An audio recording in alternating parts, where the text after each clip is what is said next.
নন্দীগ্রামের শুভেন্দুর রাম মন্দির তৈরির ঘোষণা। নন্দীগ্রামে শুরু শুভেন্দু কুণাল বিতর্ক। রাম মন্দির নয়, তৈরি হোক হাসপাতাল দাবি কুণালের। শাসক বিরোধী দু দলকেই আক্রমণ সিপিএম এর।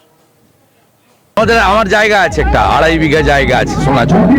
ওই জায়গায় আমরা স্থায়ী রাম মন্দির নির্মাণ করব এবং 6 এপ্রিল রামনবমীর দিন ভিত্তিপ্রস্তর স্থাপন।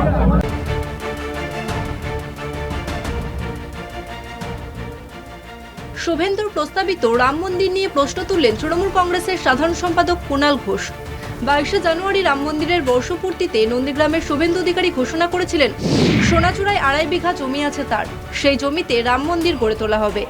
নন্দীগ্রামের এক অনুষ্ঠানে হাজির হয়ে সেই বক্তব্যের পাল্টা মন্তব্য কুণালের।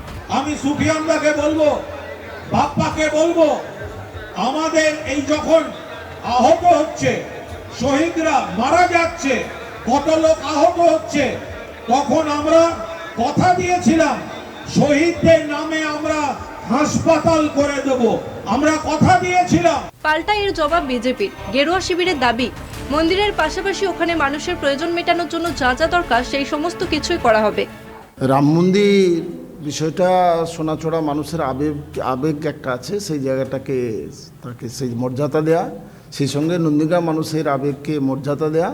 নিশ্চিত কেবলমাত্র রাম মন্দির হবে না, এখানে সমস্ত রকম পরিষেবা দেওয়ার জন্য সমস্ত রকম ব্যবস্থাই করা হবে। একই ইস্যুতে শাসক বিরোধী দুদলকেই আক্রমণ সিপিএম এর। নন্দীগ্রামে শুভেন্দুবাবু যে জমি দেখিয়ে বলেছিল ওখানে চিকিৎসা কেন্দ্র হবে, মানুষের জনকল্যাণমূলক কাজ হবে, সেখানে এখন বলছেন যে অমুক মন্দির তৈরি হবে।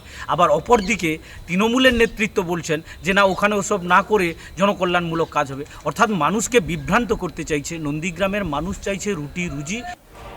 বছর ঘুরলেই বিধানসভা ভোট, তার আগে রাজ্যে ফের মন্দির মসজিদের রাজনীতি। একদিকে শাসক দলের জগন্নাথ মন্দির, অন্যদিকে গেরুয়া শিবিরের রাম মন্দির। নদিয়া থেকে সৌম্যজিৎ চট্টোপাধ্যায়ের রিপোর্ট, কলকাতা টিভি।